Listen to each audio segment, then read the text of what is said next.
Il y a des gens qui ont décidé d'entretenir leur paresse et leur inaction par des proverbes et des citations. Ils se vont en Zagba le requin ou en Charles le Goudet. Un peu seulement après la pluie vient le beau temps. Les gens qui travaillent à la météo maintenant. Même le plus maudit a son jour de gloire sur la terre. Tu peux souffrir jusqu'à un jour ça allait chez toi. Banding Bessege à tes malo. Après le malheur vient le bonheur. Est-ce que tu sais que souvent, après le malheur, vient la douleur et vient le cercueil? En fait, si tu ne fais rien de ta vie, rien ne va se passer. Il faut que quelqu'un te le dise. Et moi, j'ai décidé de cette personne qui va te dire la vérité de façon très claire.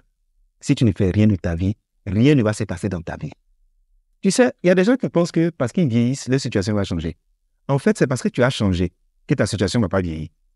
Donc, toi qui as décidé de t'asseoir, de regarder les gens et d'attendre que le temps fasse un travail dans ta propre vie, tant qu'il n'y a pas une décision ferme et sérieuse venant de toi, afin que ta vie puisse changer et avancer, tu seras au même niveau. Et rien ne va arriver à ceux qui ne t'aident pas. Je veux vraiment te le dire pour que tu comprennes. Parce qu'on a développé le culte d'une certaine paresse où on attend tellement tout des autres et quand les autres ne font pas, on se fâche comme si les autres étaient obligés de faire quelque chose.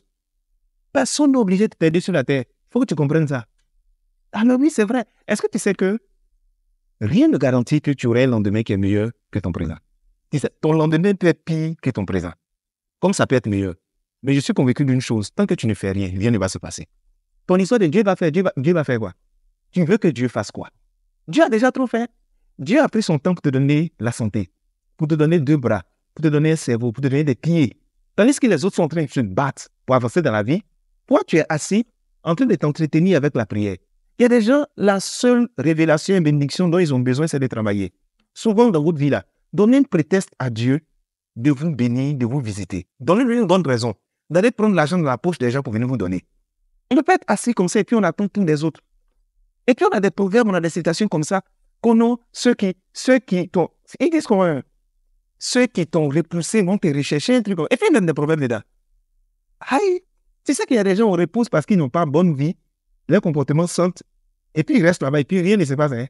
Il y a des gens, bon, écoute, moi je vais me mettre de mon côté et puis ils vont regretter. C'est dans ça qu'on les a oubliés. Oh Seigneur. Non, arrêtez de vous entretenir avec la paresse. Les mots, les citations, c'est bien. Monsieur le sage et madame la grande sagesse incarnée dans une personne. Il faut te lever, tu as travaillé. Il faut te lever, tu as fait quelque chose de ta vie. Aujourd'hui, les temps sont devenus durs. Et ne comptez pas sur les gens pour vous aider. L'homme même de nature est égoïste. Si tu n'apportes rien aux gens, ils ne vont rien t'apporter.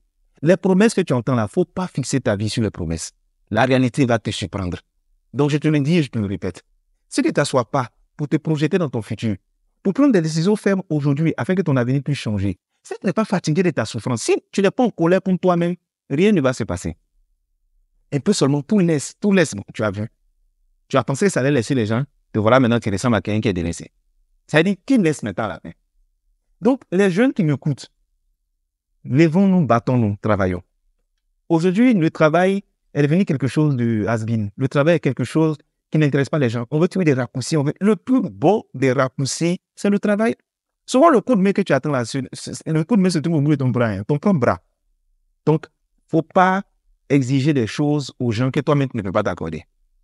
Et puis, commence à t'asseoir, à prendre un stylo et une feuille et à décrire l'avenir que tu vas avoir. À établir un plan pour que cet avenir-là puisse se réaliser et à te battre au quotidien en étant focus, en t'éloignant de tout ce qui est distraction pour atteindre tes objectifs. Sinon, gamme de proverbes dans lesquels tu es là, c'est souffrance cadeau qui seront beaux. Les temps sont durs, les gens sont en train de se chercher. Toi, tu te vois en Zagba. Et ce jour, les Charles Bleuendé, ils voient la nature. La faim va remettre ton esprit en ordre. L'humiliation va te rendre très intelligent. Continue ce que tu fais, continue. On est là, nous, on te regarde, continue.